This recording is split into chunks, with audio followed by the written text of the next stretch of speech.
শহরের কোলাহল, একঘেয়েমি, ব্যস্ত জীবন থেকে হাঁপিয়ে উঠেছেন? মন চাইছে সব কিছুর থেকে দূরে কোথাও শান্ত পরিবেশে এক দুটো দিন কাটিয়ে আসতে। তাহলে আপনার জন্য বিহারের রহতাস হতে পারে একেবারে আদর্শ একটি জায়গা। এখানে রয়েছে প্রকৃতির অপার সৌন্দর্য, সবুজ গাছপালা ঢাকা মনোরম পাহাড়, যা সকলের মনে নিমেষে শান্তি এনে দেয়। পাহাড়ের গা বেয়ে নেমে আসা জলপ্রপাত আপনার সব ক্লান্তিকে দূর করে দেবে। সবুজ পাহাড়ের বুক চিরে বয়ে চলা নদী জীবনের একঘেয়েমি একেবারে কাটিয়ে দেয়। এছাড়াও প্রাচীন মন্দিরগুলি আপনার মনে এক অন্যরকম শান্তি এনে দেবে। এই ভিডিওতে থাকবে কত কম খরচে, কত কম সময়ে এবং কত সহজে রোহতাস ঘুরে নেওয়া যায়। এছাড়াও রোহতাস ভ্রমণের যাবতীয় গুরুত্বপূর্ণ তথ্য। তাই সব কিছু জানতে আমার সঙ্গে থাকুন। ভিডিওটি স্কিপ না করে শেষ পর্যন্ত দেখুন। তাহলে চলুন আর দেরি না করে ঝর্ণা, নদী, মন্দির এবং ঐতিহাসিক প্রাচুর্যের রোহতাস সফর শুরু করি।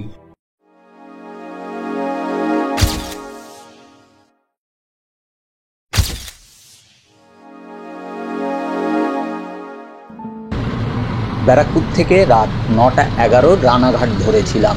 ট্রেন এখন শিয়ালদা ঢুকছে। 12987 শিয়ালদা আজমের সুপারফাস্ট এক্সপ্রেস 13 নম্বর প্ল্যাটফর্মে দিয়ে দিয়েছে।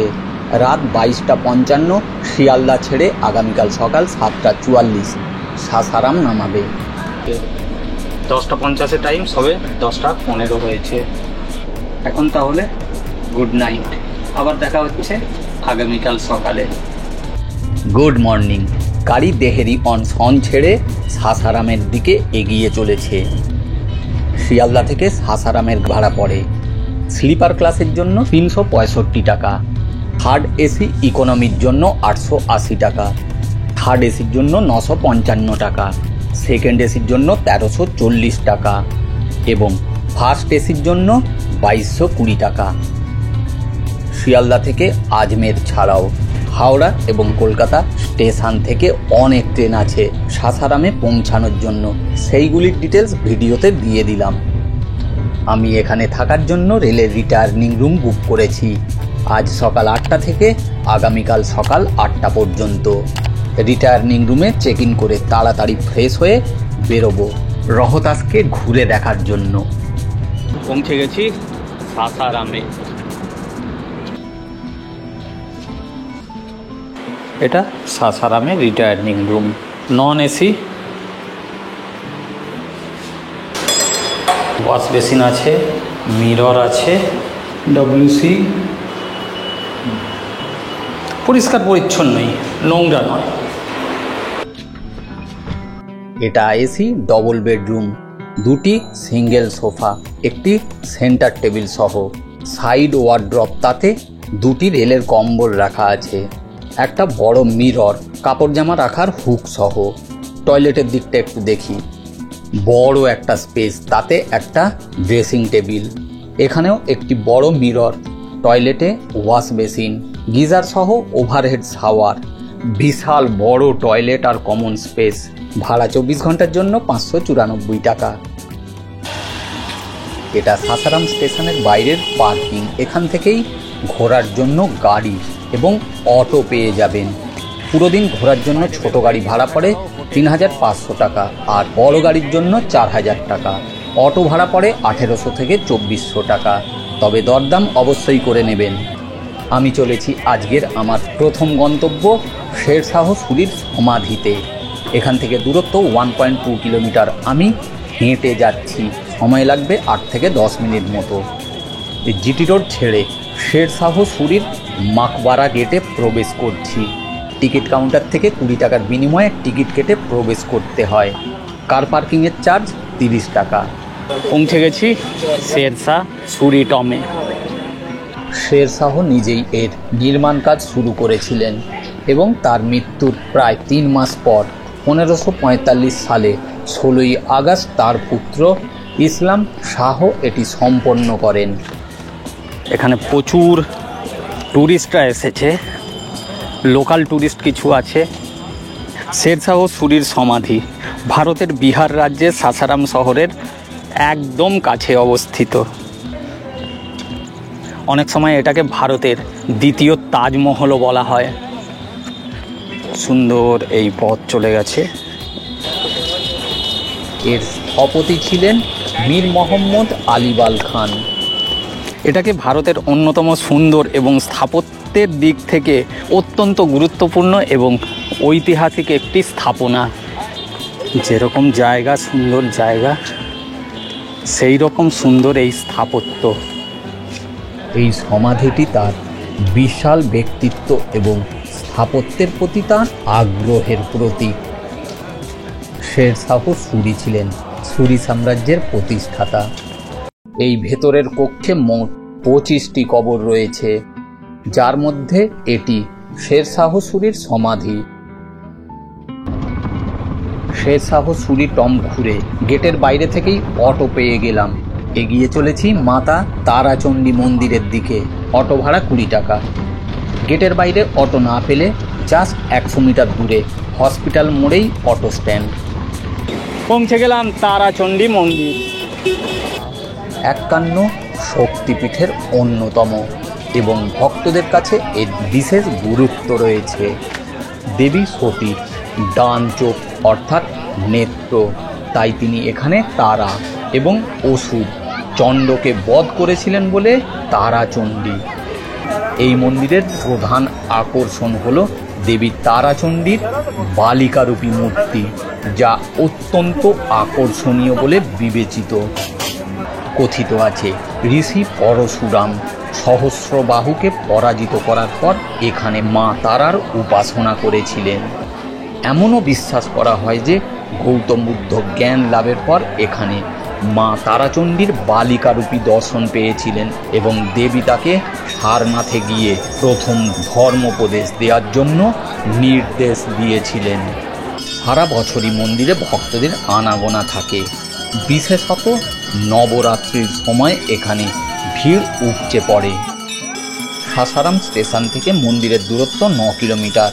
অটো এবং অন্যান্য যানবাহনে সহজেই এখানে পৌঁছানো যায়। তারাচণ্ডী মন্দির দর্শন করে মন্দিরের ঠিক পিছন দিকে উৎসব হোটেলের সামনে মাঝারকুণ্ডের অটো স্ট্যান্ড থেকে অটোতে করে এগিয়ে চলেছি সীতাকুণ্ড, মাঝারকুণ্ড এবং ধুমাকুণ্ড জলপ্রপাতের দিকে। জনপ্রতি ভাড়া পড়ে 100 টাকা। রোহতাস ফরেস্টে প্রবেশ করব এবার এবং পাহাড়ের ওপরে উঠতে হবে। এটি কাইমুর ওয়াইল্ড লাইফ স্যাংচুয়ারির অন্তর্গত। বিহারের রোহতাস জেলার সাসারাম শহরের থেকে 15 কিলোমিটার দূরে কাইমুর পাহাড়ের উপরে অবস্থিত। একটা পাহাড়ের মধ্যে 3-3টে জলপ্রপাত আছে। এইটা সীতাকুণ্ড। সীতাকুণ্ড কেবল একটি মনোরম স্থানই নয়, এর সাথে জড়িয়ে আছে রামায়ণের অনেক পৌরাণিক কাহিনী। এখানের প্রকৃতি সুন্দর, দারুণ সুন্দর। বনবাসের সময় ভগবান রাম, সীতা এবং লক্ষ্মণ এই স্থানে এসেছিলেন।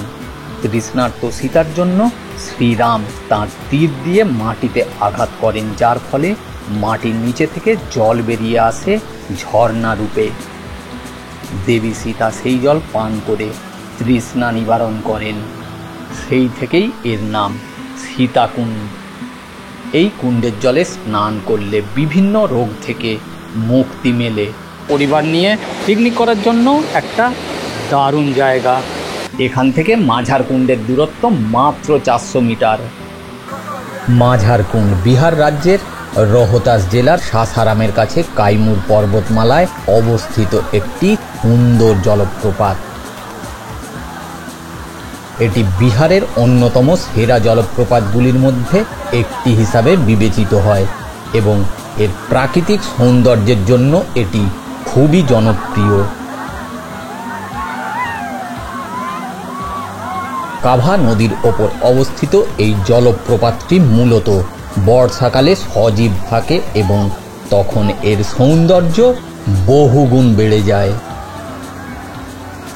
রাখি বন্ধন উৎসবের প্রথম রবিবার এখানে একটি বড় মেলা বসে, যা স্থানীয়দের কাছে খুবই জনপ্রিয়। বিশ্বাস করা হয় যে এখানের জলে প্রাকৃতিক খনিজ উপাদান রয়েছে যা হজমে সহায়ক। মানঝার কুণ্ড থেকে ধোঁয়া কুণ্ডে যেতে হলে এই ব্রিজটি পারাপার করতে হবে। ধোঁয়া কুণ্ডের প্রকৃত রূপ দেখতে হলে নদী পার করে 200 মিটার দূরে দুর্গা মন্দিরে পৌঁছাতে হবে। ওয়েদারটা খুব সুন্দর হয়ে গেল, তবে সুন্দর বলছি, আবার বৃষ্টি এসে গেলে কিন্তু একটু অসুবিধা। ধোঁয়ান কুণ্ড বা ধোঁয়া কুণ্ড সাসারামের কাছে কাইমুর পর্বত শ্রেণীতে অবস্থিত আরও একটি মনোরম জলপ্রপাত। এটি মানঝার কুণ্ডের খুব কাছাকাছি অবস্থিত এবং দুটি জলপ্রপাতকেই একসঙ্গে পর্যটকরা দেখতে যান। এই জলপ্রপাতটি কাইমুর পাহাড়ের ওপর দুর্গাবতী নদীর ওপর গঠিত হয়েছে। জলপ্রপাতটি প্রায় 25 মিটার অর্থাৎ 82 ফুট উঁচু এবং জল একটি প্রাকৃতিক কুণ্ডে জমা হয়। বহিরাগত পর্যটকদের জন্য একটি জনপ্রিয় পিকনিক স্পট। বিশেষ করে বর্ষাকালে এবং ছুটির দিনে প্রচুর মানুষ এখানে বেড়াতে আসে।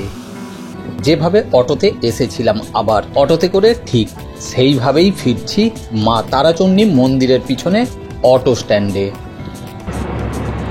মন্দিরের সামনে একটি রেস্টুরেন্ট থেকে সবজি ভাত খেয়ে নিয়েছি। ভাত, ডাল, সবজি আর আলু ভাজা ছিল। দাম পড়েছে 50 টাকা। সকালেও সাসারাম স্টেশনের বাইরে থেকে ছোলা বাটোরা খেয়ে নিয়েছিলাম। দাম পড়েছিল 30 টাকা। মা তারাচণ্ডী মন্দিরের সামনে থেকে কলকাতা দিল্লি হাইওয়ের উল্টো ফুট থেকে অটো ধরে এগিয়ে চলেছি তুতলা ভবানী জলপ্রপাত তথা তুতলা ভবানী ধামের দিকে। দূরত্ব 24 কিলোমিটার। অটো ভাড়া পড়ে 50 টাকা। সাসারাম স্টেশন থেকে দূরত্ব 30 কিলোমিটার। দেওরি অন সন থেকে দূরত্ব 30 কিলোমিটার।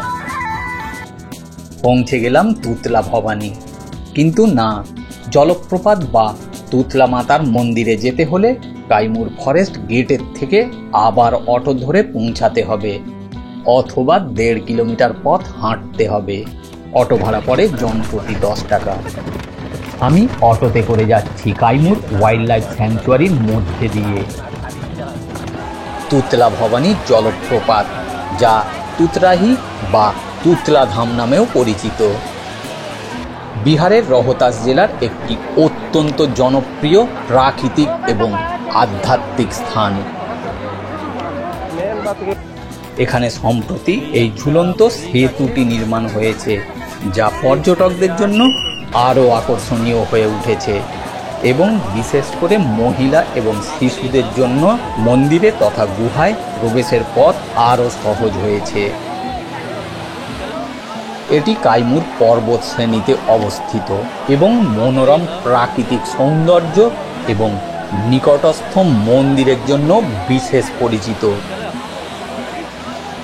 বিহারের অন্যতম সুন্দর জলপ্রপাত এটি। চারপাশের ঘন সবুজ বন এবং পাহাড়ের মনোরম দৃশ্য প্রকৃতিপ্রেমীদের মুগ্ধ করে। জলপ্রপাতের কাছেই মা তুতলা ভবানীর মন্দির অবস্থিত, যা দেবী দুর্গার প্রতি উৎসর্গকৃত।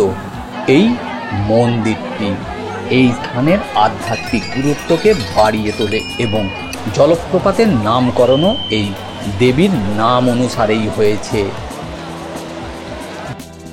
তুতলা জলপ্রপাত দেখে ফিরছি সাসারামের দিকে। অটো পেলাম। প্রায় 40 মিনিট পর। ভাড়া পড়ল 70 টাকা। অটো আমাকে স্টেশনের আগে এসপি জেন কলেজ চকে নামিয়ে দেবে। ওখান থেকে পাইলট বাবার আশ্রম মাত্র 150 মিটার। বিহারের সাসারামের কাছে অবস্থিত এই পাইলট বাবার আশ্রম একটি গুরুত্বপূর্ণ আধ্যাত্মিক কেন্দ্র।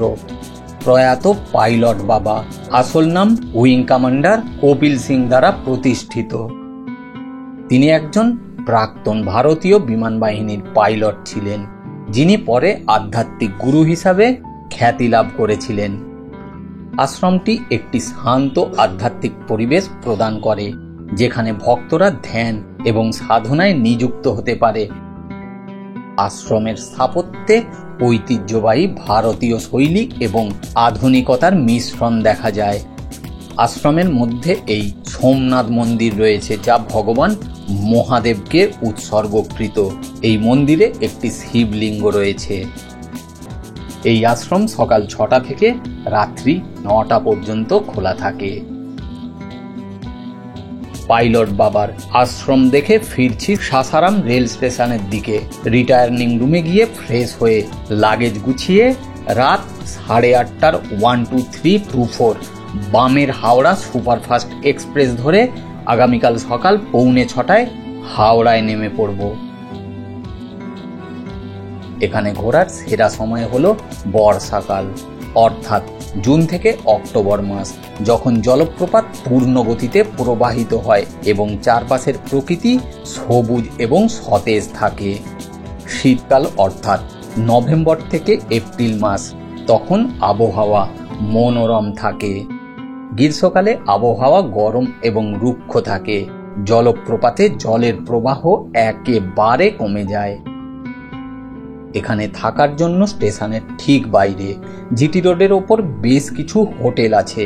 ভাড়া পড়ে নন এসি রুমের জন্য 600 থেকে 800 টাকা এবং এসি রুমের জন্য 1000 থেকে 1500 টাকা। তাদের মধ্যে কয়েকটি হোটেলের নাম এবং মোবাইল নাম্বার ডেসক্রিপশানে দিয়ে দিয়েছি। এই ট্যুরের বাজেটটা: ট্রেন ভাড়া স্লিপার ক্লাস আপ ডাউনে 730 টাকা, রেল রিটায়ার্নিং রুম ভাড়া 400 টাকা। এই ট্যুরে অটো ভাড়া পড়েছে মোট 360 টাকা। খাওয়া খরচ বাবদ 130 টাকা। অ্যাপ্রক্স এই ট্যুরে খরচ হয়েছে 1650 টাকা। আমার সঙ্গে থাকার জন্য, ভিডিওটি শেষ পর্যন্ত দেখার জন্য অসংখ্য ধন্যবাদ। ভিডিও সম্পর্কে আপনার মতামত আমাকে জানাতে ভুলবেন না। ভিডিও ভালো লাগলে লাইক করবেন, বন্ধুদের সাথে শেয়ার করবেন। আবার দেখা হচ্ছে নতুন সফরে, নতুন জায়গাতে।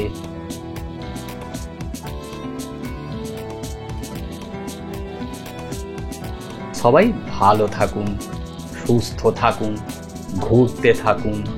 Thank you.